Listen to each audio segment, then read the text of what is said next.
so hard for me to honestly take someone seriously who doesn't see the necessity and the urgency of the dilemma that we find ourselves in, especially in rural America. You don't have a choice. The system that you have is not working. It's just not. Your children are often graduating high school not reading at high school level. That's just what it is. And unless you're prepared to accept that your children were just born dumb, then you have to look at the system that was responsible for educating them. Because you know your kid's not dumb. You've seen them do things that amaze you. You've seen their work with computers. You've seen their work with technology. You hear them talk. You argue with them about whether or not they can use the car. You know they're smart people. But the people who were paid to teach them didn't do it. It just didn't happen. And here's the interesting part. They're blaming you. You employed them to teach your child how to do something, and they're telling you it's your child's fault, and it's your fault. We pay somebody to come in and teach our sons piano. If he said to me, your sons just don't know how to play piano, but that's what I'm paying you to do.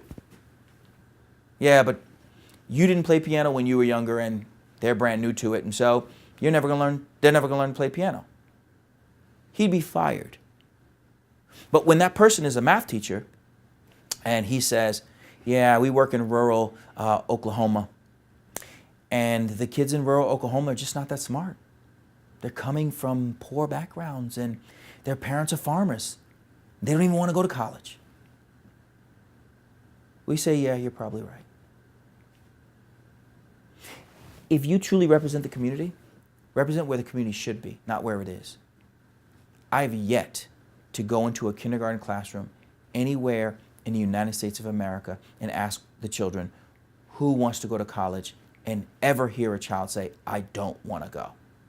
I have never been to a kindergarten class and said to a child, who wants to be underemployed or unemployed? Who wants to not be able to read a prescription on a drug bottle? Who wants to be in a situation where they have such low self-esteem and low life expectancy that they end up taking their own life or getting involved in narcotics or end up getting locked up?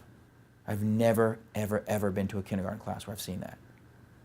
But what happens is over time, when you're in a system that never expected you to do well, inevitably you don't do well. So if you're a legislator, appeal to the higher ideals of America. America at its core is just an idea. It really is. It's an idea that we keep trying to perfect. And our founding fathers put these ideals out there that every man is created equal and endowed by his creator with certain inalienable rights. Among these, life, liberty, pursuit of happiness. Well, we know that life, liberty, and the pursuit of happiness are all tied to a child's education. The more education you get, the longer you live, the happier you are, and the freer you are. It was not that Mandela was freed from prison that made him free or powerful. It was that he was an educated man and had a sense of himself. Even behind bars, they could not lock up his mind. They could not break this man.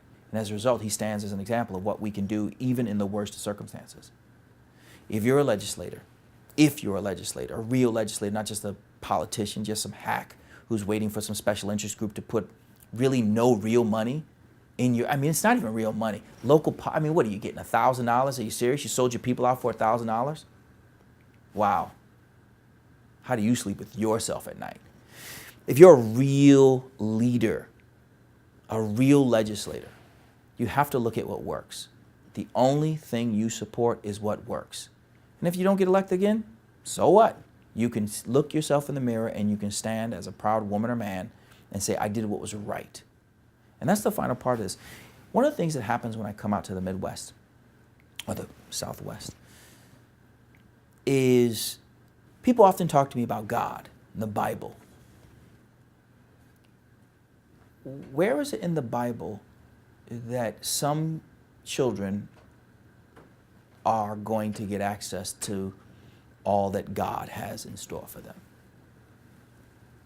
If this is about Christianity, what kind of Christian are you when you could see some kids being robbed of what you know God put in front of them. Romans 12:2 says, do not subscribe to the ways of man, but change your mind, refresh it, and see what God has in store for you. Well, what he has in store, supposedly, is that all of us get access to what he put in us. I would be embarrassed to look into the eyes of children, because a lot of these politicians go and talk in schools and say that I support public education when I know the public's not being educated by these schools. Stop lying. You don't support public education. You support the special interest groups that make a living off of our community. They're parasites.